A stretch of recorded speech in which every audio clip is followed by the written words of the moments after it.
प्रश्नावली 6.3 का प्रश्न नंबर 5। इसमें लिखा हुआ है प्रदत्त अंतरालों में निम्नलिखित फलनों के निरपेक्ष उच्चतम मान और निरपेक्ष निम्नलिखित मान ज्ञात कीजिए।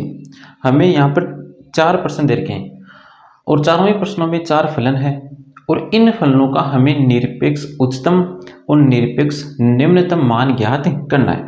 मतलब हमें निम्नतम मान और उच्चतम मान ज्ञात करने हैं। तो पहला फलन देखो f(x) बराबर x क्यूब और x जो मान ग्रहण कर रहा है वो है संवृत अंतराल -2, +2। तो सबसे पहले तो जो फलन दे रखा है इस फलन का करो x के सापेक्ष अवकलन। तो लिखो x के सापेक्ष अवकलन करने पर f' बराबर 3x²। अब f' बराबर 0 रखो और x के मान ज्ञात कर लो। तो यहाँ से x का मान आएगा 0। तो f' बराबर 0 रख करके हमने x का मान ज्ञात कर लिया। अब हमें उन x के मानों को भी देखना है जिन पर फलन अवकलनीय नहीं हो।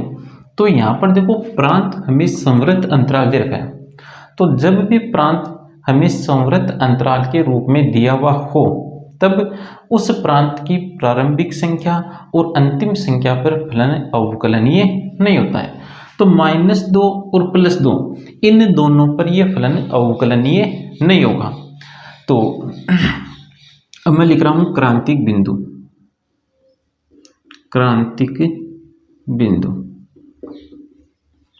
तो यहाँ पर क्रांतिक बिंदु क्या क्या है? तो क्रांतिक बिंदु एक तो है x बराबर 0, एक है x बराबर -2, एक है x बराबर +2। अब ये जो क्रांतिक बिंदु हमें मिले हैं इन क्रांतिक बिंदुओं पर हमें फलन का मान ज्ञात करना है। तो फलन का मान ज्ञात करो। तो क्रांतिक बिंदु x बराबर 0 पर तो फलन का मान आएगा 0 और क्रांतिक बिंदु -2 पर फलन का मान आएगा -8 और क्रांतिक बिंदु +2 पर फलन का मान आएगा +8। अब यहाँ पर जो हमें फलन के मान मिले हैं इन मानों में जो सबसे बड़ा मान है उसको तो कहा जाता है निरपेक्ष उच्चतम मान और जो सबसे छोटा मान है उसको कहा जाता है निरपेक्ष निम्नतम मान। तो ये तो है निरपेक्ष निम्नतम मान, निरपेक्ष निम्नतम मान और ये है निरपेक्ष उच्चतम मान।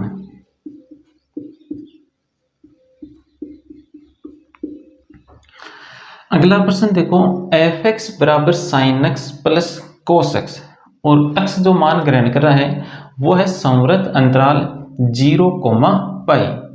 तो सबसे पहले तो इस फलन का करो x के सापेक्ष अवकलन। तो लिखो x के सापेक्ष अवकलन करने पर x के सापेक्ष अवकलन करने पर आएगा f' बराबर cos x minus sin x। अब f' बराबर 0 रखो और x का मान ज्ञात कर लो। तो cos x minus sin x बराबर 0। साइन का पक्षांतरण कर दो तो आ गया cos x बराबर sin x। अब देखो 0 से पाई के बीच ऐसा x का मान देखो जिस पर cos और sin दोनों बराबर हों। तो ऐसा x का मान होगा π/4। 0 और पाई के बीच ये अकेला एक ऐसा मान है जिस पर cos और sin दोनों बराबर होते हैं। तो f' बराबर 0 रख करके हमने x का मान ज्ञात कर लिया। अब हमें उन x के मानों को भी देखना है जिन पर फलन अवकलनीय नहीं हो। तो फलन का प्रांत देखो क्या दे रखा है। प्रांत हमें दे रखा है संवृत अंतराल 0, π। तो संवृत अंतराल दे रखा है तो हमें इस अंतराल की प्रारंभिक संख्या और अंतिम संख्या को उठा लेना है। क्यों? क्योंकि इन संख्या पर फलन अवकलनीय नहीं होगा। तो प्रारंभिक संख्या है 0 और अंतिम संख्या है पाई, इन दोनों पर फलन अवकलनीय नहीं है। तो अक्ष के दो मान और हमें मिल गए, एक तो 0 और एक पाई। अब ये जो अक्ष के मान हमें मिले हैं, इन अक्ष के मानों को कहते हैं क्रांतिक बिंदु। तो लिखो क्रांतिक बिंदु। क्रांतिक बिंदु अक्ष बराबर 0, पाई/4 और पाई। अब इन क्रांतिक बिंदुओं पर हमें फलन का मान ज्ञात करना है। तो अक्ष बराबर 0 पर ज्ञात करते हैं पहले। तो f0 बराबर साइन 0 प्लस कोस 0।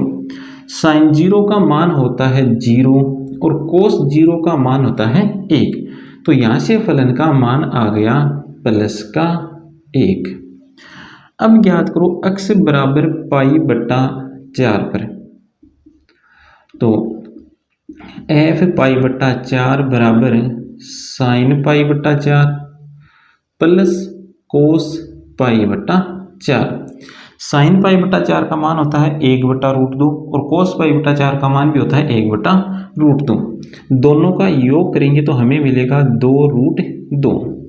अब परिमेयकरण भी कर दो इसका, तो √2 से ऊपर नीचे गुणा करो तो ये आ जाएगा 2√2/2। तो 2 से 2 कैंसिल, आंसर क्या आ जाएगा √2। तो इसको हल करने पर हमें मिलेगा √2।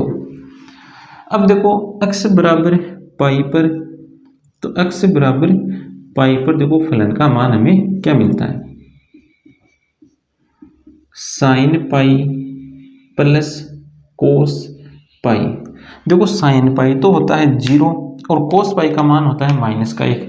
तो यहाँ से हमें मान मिलेगा -1। अब देखो यहाँ पर जो सबसे बड़ा मान है उसको तो कहेंगे हम निरपेक्ष उच्चतम मान, और जो सबसे छोटा मान होगा उसको हम कहेंगे निरपेक्ष निम्नतम मान। तो ये तो है निरपेक्ष निम्नतम मान, निरपेक्ष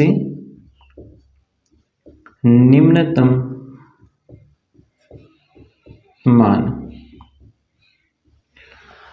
और ये है √2 1 से बड़ा होता है, तो ये होगा निरपेक्ष उच्चतम मान। तो निरपेक्ष उच्चतम मान तो है √2 और निरपेक्ष निम्नतम मान है -1। अगला फलन देखो, f(x) बराबर 4x - 1/2 x स्क्वायर, और x जो मान ग्रहण कर रहा है वो है संवृत अंतराल -2,9/2। वही प्रश्न है, हमें निरपेक्ष उच्चतम और निरपेक्ष निम्नतम मान ज्ञात करने हैं। तो पहले तो फलन का करो x के सापेक्ष अवकलन। x के सापेक्ष अवकलन करने पर आएगा f(x) बराबर 4 - x। अब f(x) बराबर 0 रखो और x के मान ज्ञात कर लो। तो यहाँ से x का मान आ जाएगा, पहले तो लिख लो 4 - x बराबर 0 और x बराबर 4। तो f(x) बराबर 0 रख करके हमने x का मान ज्ञात कर लिया। अब हमें उन x के मानों को भी देखना है जिन पर फलन अवकलनीय नहीं हो। तो एक तो है -2 और एक है 9/2।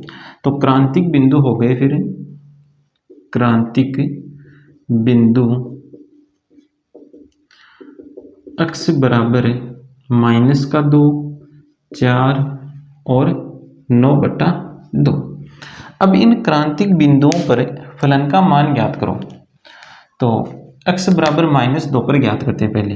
x बराबर -2 पर f(-2) बराबर 4 गुणा -2 -1/2 -2 का होल स्क्वायर।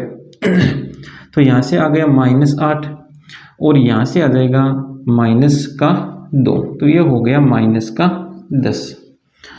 अब ज्ञात कर लो x बराबर 4 पर फलन का मान।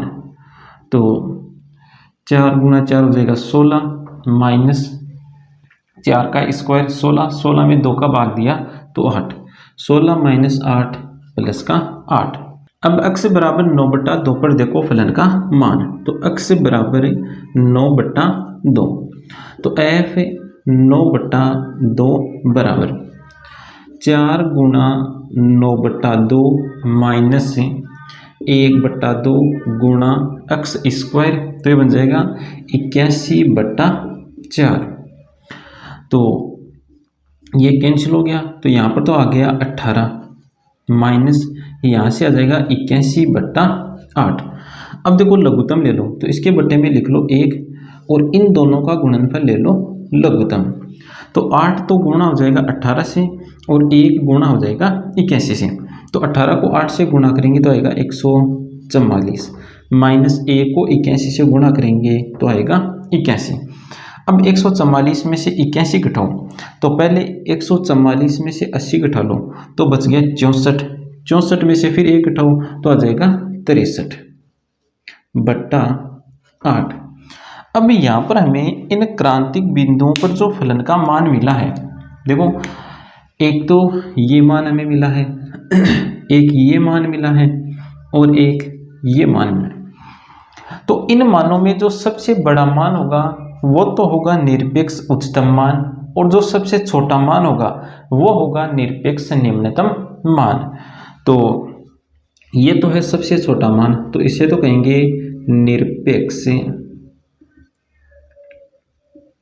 निम्नतम मान, और ये सबसे बड़ा है तो इसको कहेंगे निरपेक्ष उच्चतम मान। अगला फलन देखो, f(x) बराबर x माइनस 1 का होल स्क्वायर प्लस 3 और x संवृत अंतराल -3,1 के मान ग्रहण कर रहा है। तो सबसे पहले दिए गए फलन का x के सापेक्ष अवकलन करो, तो f' बराबर घात का अवकलन करो, तो घात को ऐसा कैसा लिख दो और घात में से फिर 1 कम कर दो, तो 1 कम करेंगे तो 1 आएगा। फिर आधार का अवकलन करो, आधार का अवकलन होगा 1, तो 1 को गुणा में लिखने की आवश्यकता नहीं, और 3 का अवकलन हो जाएगा 0। अब f' बराबर 0 रखो और x के मान ज्ञात करो, तो f' बराबर 0, तो यहाँ से आ गया 2 गुणा x माइनस 1 बराबर 0। अब देखो 2 तो 0 के बराबर होगा नहीं, तो 0 के बराबर कौन होगा, x माइनस 1 होगा, तो यहाँ से फिर x का मान आ गया प्लस का 1। अब देखो उन x के मानों को भी देख लो जिन पर फलन अवकलन ही नहीं है, तो एक तो है -3 और एक है 1, तो क्रांतिक बिंदु आ गए, क्रांतिक बिंदु x बराबर एक तो है -3 और एक है x बराबर 1। देखो यहाँ पर भी x बराबर 1 आएगा और यहाँ पर भी x बराबर 1 आएगा, तो एक मान को 2 बार लिखने की आवश्यकता नहीं है। अब इन क्रांतिक बिंदुओं पर फलन का मान ज्ञात करो, तो पहले ज्ञात करो x बराबर -3 पर, तो x बराबर -3, तो f -3 बराबर -3 माइनस 1 का होल स्क्वायर प्लस 3 -4 का होल स्क्वायर 16, 16 और 3 19, तो x बराबर -3 पर तो फलन का मान है 19। अब ज्ञात करो x बराबर 1 पर, तो x बराबर 1 पर फलन का मान आएगा 3। अब देखो जो सबसे बड़ा मान होगा उसको तो कहेंगे निरपेक्ष उच्चतम, और जो सबसे छोटा मान होगा उसको कहेंगे निरपेक्ष निम्नतम। तो निरपेक्ष निम्नतम मान तो है 3, निरपेक्ष निम्नतम मान तो कितना है 3, और ये है निरपेक्ष उच्चतम मान, निरपेक्ष उच्चतम मान, और निरपेक्ष उच्चतम मान है प्लस का 19। अगला प्रश्न देखो, प्रश्न नंबर 6, यदि लाभ फलन है px बराबर 41 minus 72x minus 18x square से प्रदत्त है, तो किसी कंपनी द्वारा अर्जित उच्चतम लाभ ज्ञात कीजिए। हमें लाभ फलन दे रखा है और उच्चतम लाभ ज्ञात करना है। उच्चतम लाभ का मतलब ये जो फलन दे रखा है, इस फलन का हमें उच्चतम मान ज्ञात करना है। तो फलन का कर दो x के सापेक्ष अवकलन। तो लिखो x के सापेक्ष अवकलन करने पर, x के सापेक्ष अवकलन करने पर आएगा p डैश x बराबर -72 -36 x। अब p डैश x बराबर 0 रखो और x के मान ज्ञात करो। तो -72 -36 x बराबर 0।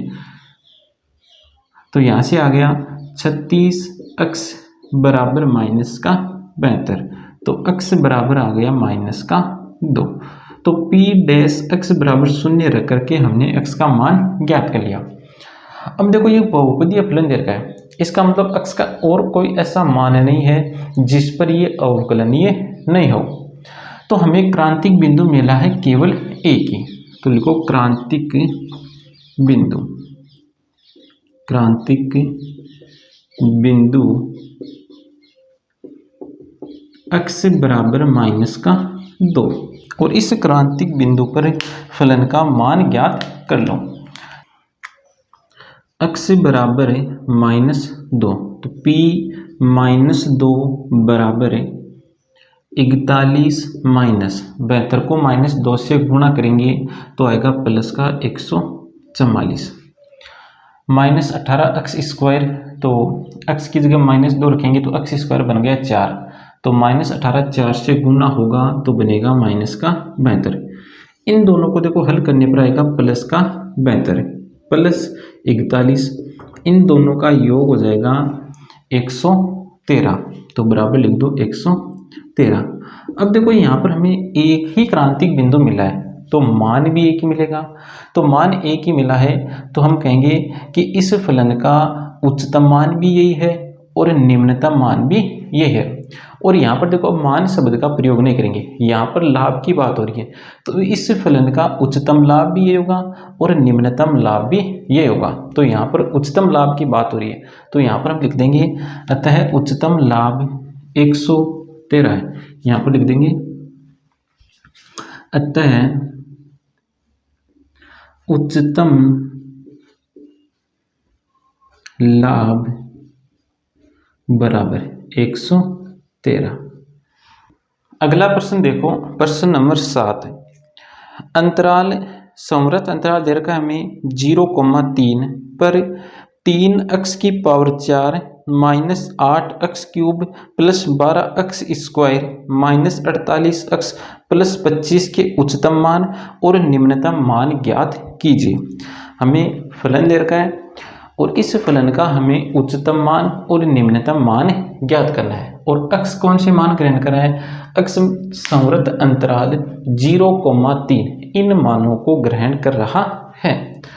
तो जो फलन हमें दे रखा है इस फलन का करो x के सापेक्ष अवकलन। तो f डैश x बराबर 12x³ -24x² plus 24x -48। f dash x बराबर देखो कॉमन कितना आ रहा है, तो यहाँ पर कॉमन आ रहा है 12, तो कॉमन ले लो इसको। तो x की पावर 3 -x² प्लस देखो यहाँ पर 2 आएगा 2x² प्लस 2x -4।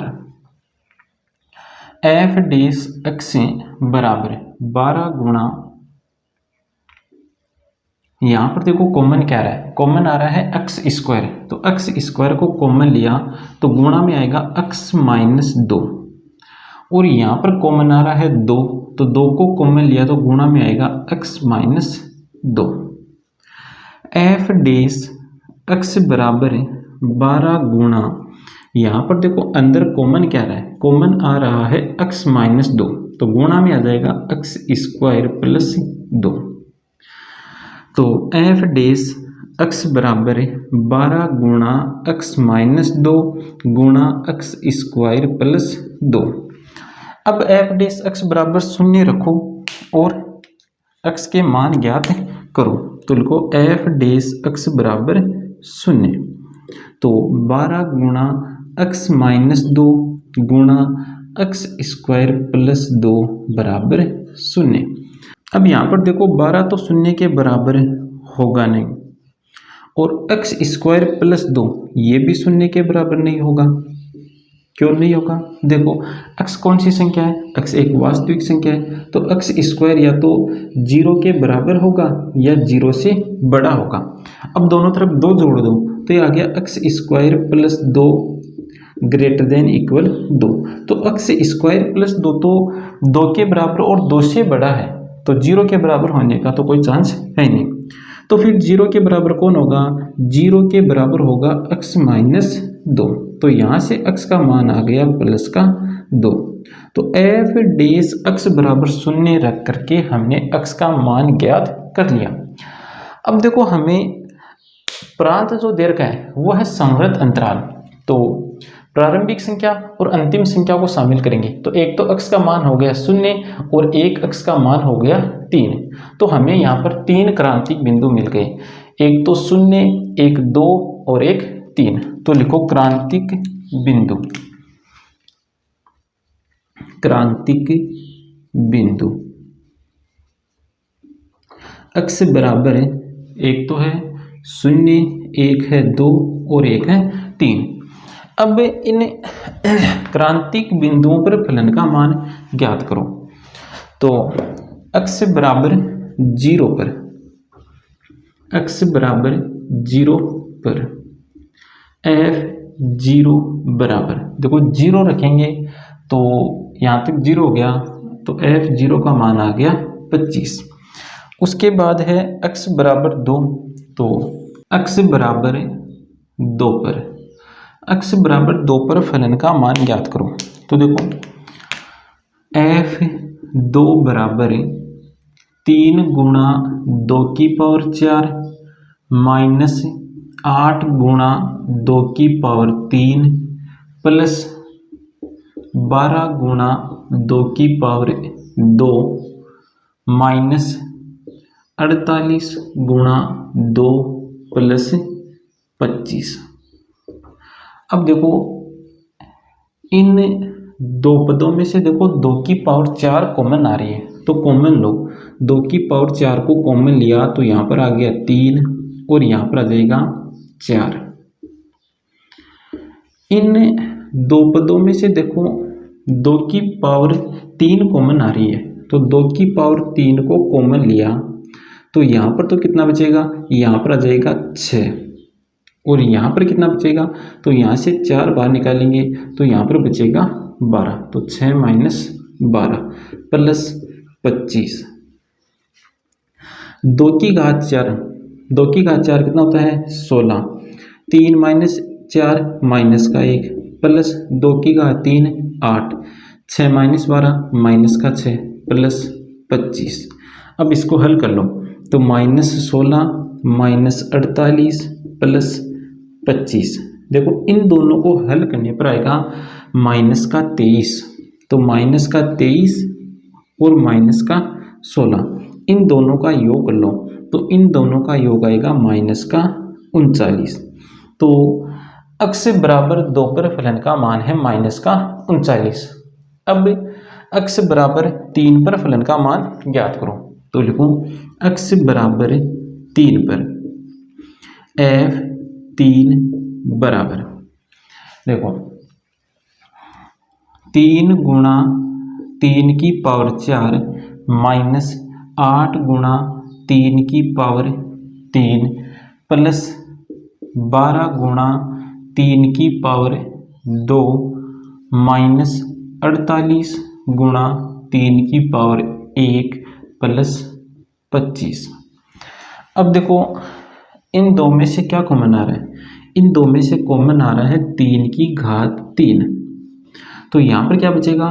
यहाँ पर बचेगा 9 माइनस यहाँ पर 8। इन दो में से देखो क्या कॉमन आ रहा है? तो 48 को हम लिख सकते हैं 16 गुणा 3। तो यहाँ से 3 की घात 2 कॉमन आ जाएगी, तो 3 की घात 2 को कॉमन लिया तो यहाँ पर तो बच गया 12 और यहाँ से आ जाएगा माइनस का 16 प्लस 25। देखो 3 की घात 9 का मतलब 27, तो 27 गुणा 1 प्लस 9 गुणा यहाँ से आएगा माइनस का 4 प्लस 25। अब हल कर लो इसको, तो 27 प्लस माइनस आ जाएगा माइनस का 36 प्लस 25। देखो इन दोनों को हल कर लो, तो यहाँ से आ जाएगा माइनस का 11, माइनस का तो 11 है और प्लस का है 27, इनको हल करेंगे तो आएगा 16। अब देखो यहाँ पर हमें इन क्रांतिक बिंदुओं पर फलन के जो मान मिले हैं, जैसे एक फलन का मान तो ये रहा 25, ये रहा। एक फलन का मान हमें मिला है माइनस का 39 और एक फलन का मान मिला है हमें 16।